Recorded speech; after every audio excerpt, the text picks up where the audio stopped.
جب آپ بغداد پہنچے تو بغداد کے ایک مضافاتی علاقے میں آپ رکے ہوئے تھے، وہاں کے لوگوں کے ذریعے آپ کو پتہ چلا کہ بالکل اس گاؤں کے آگے جنگل شروع ہوتا تھا، اس جنگل میں 7 مجوسی رہتے تھے، 7 افراد تھے جو مجوسی تھے، یعنی آگ کی پوجا کرنے والے تھے، کیونکہ ایران کا بنیادی مذہب جو ہے، اسلام کی آمد سے پہلے ایران کا بنیادی مذہب آتش پرستی ہے، جیسے ہندوستان کا صنم پرستی ہے، ایسے ہی ایران کا جو ہے آتش پرستی ہے، یعنی آگ کی پوجا کرنا۔ تو آتش پرست تھے، انہوں نے اپنی ریاضتوں کے ذریعے، اپنے یوگا کے ذریعے اپنے اندر ایسی صلاحیتیں پیدا کر دیے تھے کہ عام آدمی اس سے نا آشنا ہونے کی وجہ سے ان صلاحیتوں سے متاثر ہو جاتا تھا۔ ایسی بے انتہا کیا ہے ان کے اندر جو ہے وہ ریاضتی صلاحیتیں پیدا ہو گئی تھی، جس کی وجہ سے آس پاس کے جو گاؤں کے مسلمان تھے ان کے لیے بڑی پریشانی کا باعث تھا۔ لوگ ایسی چیزوں کو دیکھ کر کیا ہے حق اور باطل کے درمیان وہ فرق نہیں کرتے، بلکہ جو بھی چیز ایسی ہوتی ہے جس کے سامنے ہماری عقل عاجز آ جاتی ہے تو انسان بہت جلدی کیا ہے اس کے سامنے اپنے گھٹنے ٹیک دیتا ہے۔ تو کچھ لوگوں نے آ کر آپ کو ان 7 کے احوال بیان کیے اور ساتھ ہی ساتھ گاؤں کے مسلمانوں کے ایمان کو لے کر کیا ہے بڑی پریشانی ظاہر کی کہ اے اللہ کے بندے، آج حالت ایسی ہے کہ اگر ہم ان معاملات کا جائزہ نہ لیں تو گاؤں کے مسلمان اس کی عقیدت مندی میں آ کر کہیں انہی کا مذہب قبول نہ کر لیں، ارتداد کا شکار نہ ہوں۔ تو حضرت خواجہ خواجگان رحمۃ اللہ علیہ سیدھا اٹھے، ان کی بستی کا پتہ معلوم کیا، ان کا ٹھکانہ معلوم کیا، آپ وہاں تشریف لے گئے۔ ایمان کا اپنا ایک جلال ہوتا ہے، جو بندہ اللہ کی بارگاہ میں سر بسجود ہونا جانتا ہے، جو اپنے دل میں اللہ کے سوا کسی کو نہیں بٹھاتا، جس کا دل اللہ کی محبت سے آباد رہتا ہے، جس کی پیشانی اللہ کے سوا کسی کے سامنے نہیں جھکتی، اس اللہ کے بندے کی ایمانی کیفیت اور ایمانی جاہ و جلال کا معاملہ بالکل جدا ہوتا ہے، بالکل الگ ہوتا ہے۔ جب حضرت خواجہ خواجگان وہاں پر پہنچے تو ان کو دیکھ کر وہ 7 کے 7 ہیبت زدہ ہو گئے، اور مورخین لکھتے ہیں کہ تھوڑی دیر آپ ان کے درمیان بیٹھے رہے، مگر ان کے اندر گفتگو کا یارہ تک نہیں رہا۔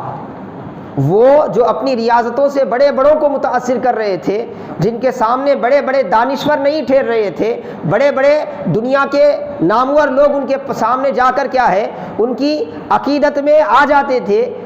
وہ 7 کے 7 پر ایک نظر حضرت غریب النواز کی ایمانی نظر پڑی تو ایسی کیفیت ہو گئی کہ وہ بات کرنے کے لیے تیار نہیں ہے، اور باادب آپ کے سامنے سر جھکا کر بیٹھے ہوئے ہیں، آنکھوں سے آنکھیں ملانے کے لیے تیار نہیں ہے، جسم پر کپ کپی طاری ہے، وہ کانپ رہے ہیں، بات بھی نہیں کر رہے ہیں، کچھ نہیں کیا آپ نے، صرف ان کے سامنے چلے گئے۔ یہ ایمانی وقار تھا ہمارے اسلاف کا، یہ ایمانی رعب تھا ہمارے اسلاف کا، ہمارے بزرگوں کا ایسا ایمانی رعب تھا جس کے سامنے کفر کی بڑے سے بڑے تختے الٹ جاتے تھے، جرت نہیں ہوتی تھی کفر کی۔ آج ہم نے ایمانی حقائق کو بھلا دیا اور اپنی سوچ سمجھ کو کیا ہے دنیا والی کر لیا، صرف دنیاوی لذتوں میں کھو کر رہ گئے، شہوتوں کی تکمیل، لذتوں کی تکمیل ہی ہمارا مقصد بن گیا، جس کی وجہ سے ہمارا جو ایمانی وقار تھا نا، وہ ایمانی وقار ہم سے چھین لیا گیا۔ آپ نے ان کو نصیحت فرمائی، انہیں بتایا کہ اپنی صلاحیتوں کو اللہ کی دی ہوئی کیسے بیکار چیزوں میں وہ ضائع کر رہے ہیں۔ بڑی لمبی گفتگو مورخین نے لکھی۔ اس کے بعد انہوں نے ان سے ایک بات پوچھی کہ بھائی تم اتنے سمجھدار ہو، ریاضتیں کر کے تم نے اپنی عقل کو، اپنے اندرونی لطائف کو اتنا جگا لیا ہے اور اتنی تمہارے اندر کیا ہے روحانی صلاحیتیں پیدا ہو گئی ہیں، پھر تم حق بات کو کیوں نہیں قبول کرتے؟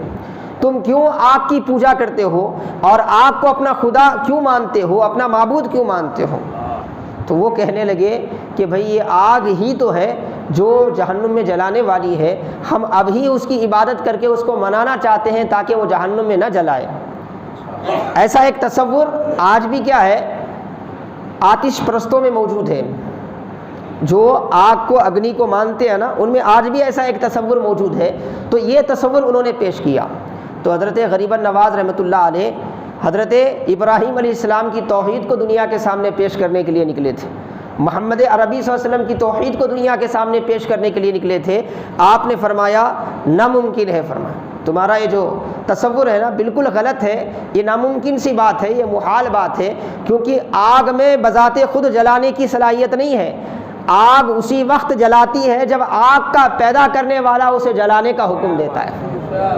آگ کا پیدا کرنے والا جب جلانے کا حکم دیتا ہے تو جب ہی کیا ہے آگ جلاتی ہے۔ اسی لیے تم آگ سے ڈرنے کی ضرورت نہیں ہے، آگ پیدا کرنے والے سے ڈرو۔ تمہیں آگ کی عبادت کرنے کی ضرورت نہیں ہے، آگ کے پیدا کرنے والے کی عبادت کرو۔ اگر وہ راضی ہو جائے گا تو دنیا کی آگ سے بھی تمہیں بچائے گا، آخرت کی آگ سے بھی تمہیں بچائے گا۔ یہ ایک ایسی نصیحت تھی۔ پہلے تو سراپا حضرت غریب النواز کا ایمانی نور کا وہ رعب وہ پہلے ہی اثر انداز ہو چکا تھا، پھر آپ کی حکمت آمیز مدلل باتوں نے ان مجوسیوں کے دل پر ایسا اثر انداز کر دیا کہ وہ بالکل مغلوب الحال ہو گئے۔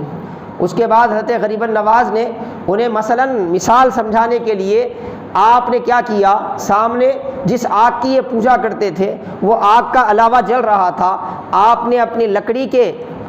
کھڑاوے جسے کہتے ہیں یعنی چپل پرانے، اس کھڑاؤں کو اٹھا کر آپ نے کیا کیا، اس آگ میں ڈال دیا، آگ میں ڈال دیا، بسم اللہ کہہ کر آگ میں ڈالا، پھر بسم اللہ کہتے ہوئے تھوڑی دیر کے بعد آگ سے نکالا تو ان ساتوں نے دیکھا جیسے وہ آگ میں گئے تھے بالکل ویسے ہی واپس آئے۔ آپ نے بتایا، میں نے ابھی کہا نا، آگ میں بذات خود جلانے کی طاقت نہیں ہے جب تک کہ آگ پیدا کرنے والا اسے جلانے کا حکم نہ دے۔ وہ تمہاری دنیا کی آگ اس کے حکم کے بغیر ایک لکڑی کے کڑاؤں کو نہیں جلا سکتی، تو اس کے حکم کے بغیر تمہیں کیسے جلا سکتی ہے؟ وہ ساتوں کے ساتوں آپ کے دستے مبارک پر مسلمان ہو گئے۔